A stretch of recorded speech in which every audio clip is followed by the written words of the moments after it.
We want full transparency. So what's the challenge? How are we going to solve it? We don't want to try to hide things to make the application appear stronger. The next one has been the hot topic. My first don't, and this is kind of, I guess, going to put it bluntly, like don't. One of the things that we need to make sure that people understand is that now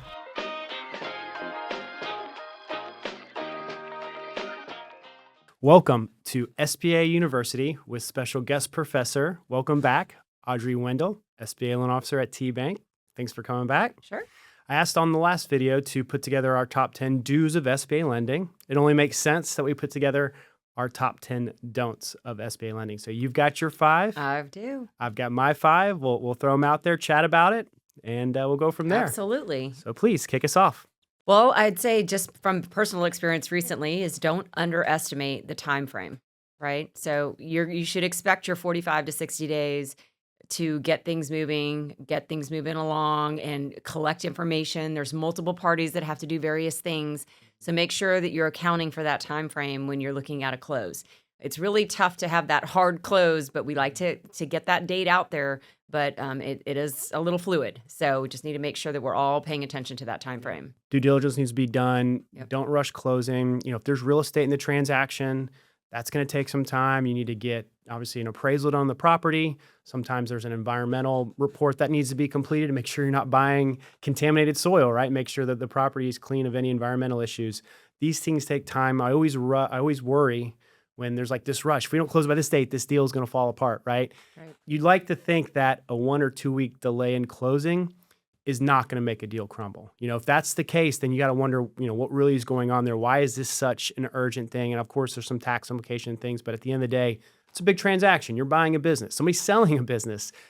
You got to just make sure you're patient with the timeline and do the due diligence needed. And like we said in our dues is that insurance is also a factor in that time frame. So make sure that when you're out there that you're not underestimating the time frame for that. If you have an agent, I usually like to get my own referral sources to them as well, because I know that they know how these deals flow, what's needed. But if you have somebody that you really like, just let them know, this is my closing date. It has to be, not only do I need to get it approved, it needs to be assigned to the bank. Yep, exactly. My first don't, and this is kind of, I guess, going to put it bluntly, like don't hide financial issues, right? We're going to pull credit. We're going to look at, obviously, kind of your background. We're going to be looking at the business as well. We're going to ask a lot of questions. We want full transparency. If you're going through a divorce, we want to know that. Potentially, if you're having any, recent credit issues, right? You had a bankruptcy a few years ago. You had a foreclosure. Just full transparency. We can work through these things. If there's a way, we'll figure it out. But obviously, we want to make sure that if we're going to approve a loan, it's with kind of, all knowledge, right? And that's just not you as the buyer, but obviously as the seller as well. We're going to dig into their financials. We want to know why a potential revenue decline. We're going to look at customer concentration. We don't want to try to hide things to make the application appear stronger. Right. We want to make sure we understand what those things are, and then we can mitigate them and present them with, supporting information as to why we should still do the deal. If we get caught off guard, it's too late. Exactly. I like to say, what are the challenges right up front? For sure. What challenges do you see when you've looked at these financials and the timeline with the seller? Anything that you can find out up front, the longer or better opportunity we have to solve it, right? So what's the challenge? How are we going to solve it? Yep. And also, I guess my next don't would be don't assume the business qualifies. Okay, this is a big thing. It can be translated in many different ways, but there's eligibility issues, right? So people go, well, what does it mean? Eligible? Is it not eligible? Well, we have what's called an SOP in SBA lending, as you're familiar with, Standard Operating Procedures. It's big. Yeah. It is really thick, and it changes. Yeah. It's ever changing. Mm-hmm. So it's up to lenders. It's our responsibility to understand the changes. And we have an entire team of people that dissect all updated changes. So we are in the know, and we know what is going to become a change issue that is a challenge. We had one June 1st, right? A lot of big changes. One of the things that we need to make sure that people understand is that now, it's come up several times with any one of these businesses, is that if there is one employee or an owner or an investor, just one out of an entire group that is owner in this business, an employee of that business, and they're not an LPR, a legal permanent resident, or a U.S. citizen, the entire business is ineligible for Yep. SBA lending. That's super A lot of important. people don't know that. Yeah. It's a big change. It is a big change, and it can affect it. So when you're in your diligence in the very beginning, I would start asking those questions. Has everybody gone through their process, their I-9 process, and we know that the business is eligible, not just the borrower. Yeah, exactly. I always kind of tell people there's kind of two things at play with every SBA loan. The rules that the SBA set forth, everybody has to follow, and then really understanding your own bank's credit policy and preferences, right? Eligibility can also just mean, what's the type of deal that we like to see, right? There might be industries that we love and industries that we shy away from. And so that's kind of why the upfront, don't just assume, hey, every lender is going to kind of do this deal and it's all the same. Every lender is going to be a little bit different. And even though we follow the same rule book, we might have some different credit preferences or requirements. Something that another bank might not require, we might, and vice versa. So I know. And as they do ask, they'll say, is that a bank topic, or is that an SBA topic? Yep. So. My next how should I put this? Don't rely on ChatGPT to put together your business plan and projections. This is happening all over the place. Absolutely. We ask for a business plan and we ask for projections, right? We do that not because we're just putting busy work on the buyer, because we want you to put in some thought on what it's going to mean to buy the business from a structure standpoint, why it makes sense for you to be the buyer. And then obviously projections, right? Those projections should have you put some time and effort. If you're going to make some tweaks, if there's some cost savings, if you want to build the advertising budget, if you want a website, make a website, it's super important to make sure that you're putting down some good, honest, business plan, and then projections that are going to be somewhat accurate, right? Everybody's projections is, hey, the business did 1 million in revenue last year, but once that I take over, it's going to be 2 million, and then 5 million, and then 100 million. And there's a sense of can we get realistic on it? Right. And it's great. Listen, ChatGPT and all the other ones, there's a place for them, right? But don't use that to do the work for you. You can have them help you put something together from a template standpoint, but put some thought into it. We rely on that information to help us put our narrative together that we present to our credit team. It's got to be personal. ChatGPT doesn't know you personally.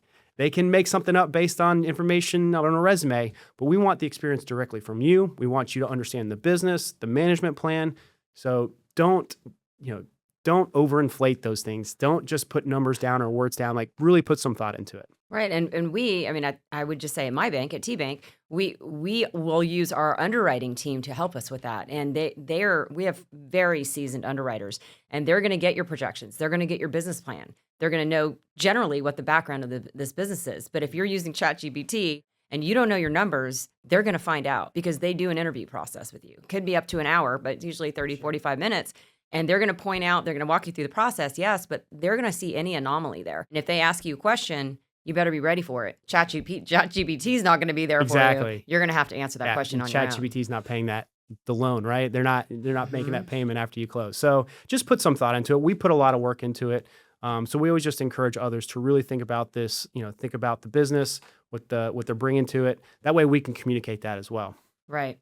All right. My next don't skip an opportunity to walk the property. Yeah. Seems obvious, right? It just seems like you would have done that, right? Yeah. I mean, it just seems like it's okay. What did you think when you were there? Well, I haven't been there yet. Okay, we're closing in a few weeks. Have you done this? There's a reason why we're required to have a site visit, and we might do it personally, but if it's not in our area, we do have to have somebody go out and do a site visit, but there's a reason for that. You should have the biggest reason for it as the buyer. Yeah. You want to be able to walk the property. What does it feel like? Who are the people that are there? How is it run? What's surrounding it? Yeah, there's so many things that you can find out just by being present. So I'd say the first time, and we do, I've got some borrowers that will do basically the private shopper or the secret shoppers. They'll have people go in. That's really important. Yeah. So you can get granular with it. Sure. Absolutely. You can see some opportunity, visit maybe if it's a, service-based business or, if a landscaping company and they've done a few jobs, go check them out. Go check out Are the they currently jobs. on site? Kind of drive by, see kind of the quality work that's being done. It's something that, again, a lot of business owners want to keep it confidential, so they don't want that potential buyer walking through. But you can do it in a way that's not obvious, Absolutely. right? But it's so important. There's a way. It's so important to let your own eyes tell you the story. And then never underestimate the power of going online and seeing what the internet says about that business, right? People are not scared to put out their opinions on a business. We look at Google reviews and things like that to kind of get a gauge of, listen, we know people complain and that's usually the ones that make it, but if there's a pattern of similar complaints, those are just some potential red flags because that becomes your complaint. And those are jobs that maybe you might have to go back after you buy the business and fix. And so you just want to be aware of those things. Absolutely. So seller financing.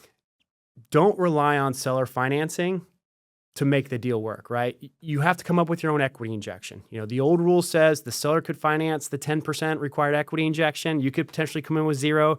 Not a lot of banks were doing that, but technically it was eligible. Understand the seller note, the benefits to it, right? I always say, it's great to have a seller note as part of the acquisition, as part of the structure, because you have an owner that has a vested interest still in the success of the business. And then obviously for the bank standpoint, it lowers our loan amount. So if you bring in 10% and there's a 10% seller's note, great. Our loan is now 80% of the total project costs. But understand what it means. The SBA allows you to bring in as little as 5% of the total project cost. That means the seller could finance the other 5%. That seller note now is on full standby for the life of the loan. Another recent rule change. That's that June 1st. Which is a big one. So Yep. now you have an owner that you technically owe this money to that you're not going to start making payments on it until potentially 10 years down the road when this seller note when the SBA loan is paid off. So kind of understand what that means, understand kind of the benefits of the deal, but don't go into a transaction thinking that the seller's going to carry this deal and you don't have to put much money down. It doesn't work like that anymore. If anything, prepare for 10%. And if the seller agrees to help you out with that, that's just a bonus. But more than ever, count on that 10% being your equity injection. That's right. And if they do decide to carry a little bit more than just the 5% they're helping you with on your required 10%, if they carry another 10%, that can be paid. Yep. That can be repaid. It can Correct. be separated. Yep. People get confused on that. So they say, well, he's putting 15%. Does the whole thing have to be on standby? No. The 5% that he put towards your required injection is what is on full standby. Yep. So there's ways of getting creative on these. For sure. And then you're taking off, some more of you're improving the cash flow, hopefully, but you're also taking off more of the risk by having the seller. Yeah, great point. Thanks Yeah. for clearing that up. Yeah, if you put down the 10%, the other sellers and the seller's note can then eligible for principal and interest only, or potentially maybe standby for a couple of years, allow you to get in the business, get up and running before you have to start taking those seller note payments. So Yeah, the next one has been the hot topic this whole week, not to mention this month, but post-close. Don't underestimate the post-close liquidity. We talk about this all the time, operating capital. So what we like to tell people is estimate 2 months to 3 months worth of expenses, right? That you want to make sure that's included. The bank's going to do their own calculation, right? They're going to come back and they're going to give you an idea. But I like to say from the very beginning, check with the seller. When you're applying with me, they don't quite know. I don't know how much operating capital. I usually will say, what does the seller think? That's not going to be the end all, but it's a good gauge, right? So I can include that in my initial analysis when I don't have enough information to get their pre-qual term sheet or something. But at that point, when we get to the underwriting phase, then we get a little bit more granular on what we're going to need and what we think they're going to need. But we never want to undercapitalize because so many things can happen. And what if you do grow the business? Are you prepared? Do you have money available to be able to support that growth? And, we talked about this before, that when you have a bank that comes to you, for example, and says, okay, we think this business needs $500,000. Well, we have some borrowers that are pretty conservative and debt averse. They'll say, I don't think I need the 500. Yeah. I think I only need about 250 because I've got cash personally and take the money, take it. Yes. Take the 500. No one has ever walked away saying, I've had too much operating capital. It just doesn't happen. It's usually, I'm so glad that I followed the bank's advice and got more operating capital. Because there's nothing worse, at least for us as lenders too, to have to close a loan and then a month later you hear from the buyer, well, all those accounts that I told you I could get are coming in and now I can't support that growth. I don't have the liquidity. Yeah. Right? And it's a good problem to have, but Yeah. it's also puts you in a pinch. Yeah. So we have to go back and now reanalyze the loan and then I'll build in operating capital. Just work with your team and with the bank and what you think is a good and just overestimate. Yeah. And it's not obviously the business liquidity, the working capital is huge, but personal liquidity as well, right? We Yes, don't want you yes. to empty your bank account to buy No, business. We want you to Yeah. have plenty of cash reserves so that, if something happens unexpected on the personal side, right? I mean, you obviously have to put money in the business if it comes down to that, but we also want you to be able to have money for personal expenses as well. So we want you to have plenty of personal post-injection liquidity. And obviously we want to make sure the business is well capitalized to handle the growth, the unexpected expense. A customer may be leaving because they were best friends with the previous owner. So all important things. Following up on that is that when we have buyers that do have liquidity, we only require that 10%. Now, cash flow and credit, that's, we might ask them for more, but we don't require that they inject the majority of their liquidity. People think, well, I have more than 10%. Are they going to want me to put in? No, not necessarily. We'd rather you have that cash to fall back on. So a little bit of both. It's an art, not a science. That's what I say. My next don't, which is a common one, is don't assume the seller can just stick around and stay on forever, right? That's right. The SBA has a strict rule. In a 100% buyout, that seller can stay around as a consultant, can't stay around as an employee, so you can't get the benefits of an employee. They can stick around as a consultant for up to 12 months. A lot of buyers think that, the current owner that maybe has the license, right, to run the business, post-sale, that they're going to stick around and they'll be able to use their license until they can hire somebody else. Banks aren't going to go for that. That license, once that business owner is bought out, it's no longer valid. We cannot rely on that. They can stick for 12 months, but you have to have another licensed employee as part of the business, basically at closing. We're looking at a lot of deals that, somebody might need a master plumber's license from the business, a contractor's license. If you're not going to have the license, we kind of want an employee with the license to maybe have some ownership of the business so that they can be locked in. But that's a big thing I see. The owner, he's sticking around. He's going to help. He says he wants to stick around for a couple of years. It's a strict 12-month. If we review that employment agreement and we see 24 months, ineligible. Right. It has to be 12 months. So you have to keep that in mind. And you can't rely on that license to run the business after you've acquired it. Right. Absolutely. Very good don't. So I guess my last one is don't try and back into numbers. Just be honest about the financials. I know everyone wants to make a loan work, but we need it to be real. You need it to be real. You're going to be on the hook, right, for these loans. So any buyer that's out there that's going, well, if I don't do this, or if I remove this, now we're starting to get into minutia where you shouldn't have to do that, right? It should be surplus. There should be enough there to where you're happy that you're going to be improving your life, not trying to be stressed out and trying to back into something to make it work. Right. So I really caution people about that because they'll have questions related to, well, what if I remove that service? Or we want status quo. We want you to walk into the business, keep it status quo. You want to understand those numbers, make sure they're true numbers, do your diligence. Can't say it enough. And then you can make changes down the road, but don't rock the boat when you walk in. Strip employee benefits. Oh, yeah. That's something like, they have a pension, but we won't have a pension. Well, now your employees are going to say, well, the new owner took away the pension, right? Yeah, absolutely. Absolutely. The business hopefully is successful for a reason. Now, there might be some opportunity to continue to grow it, but, let's try to make sure that this business at its very core, its financial core, is healthy and strong, and that we're not having to rely on kind of excessive ad backs and things like that to make it work. So, those can be tricky. My last one, I kind of have here, don't assume that the lender is just going to take an application, submit it, and then kind of figure it out, right? This is a very much a open communication type deal. We're going to be going back and forth a lot. We're going to be asking for financials. This thing works best when the communication lines are open. We're asking for stuff. You're sending it to us. Connect this to your attorney, your CPA, with the broker, with the seller. Our job obviously is to make sure the communication lines are open.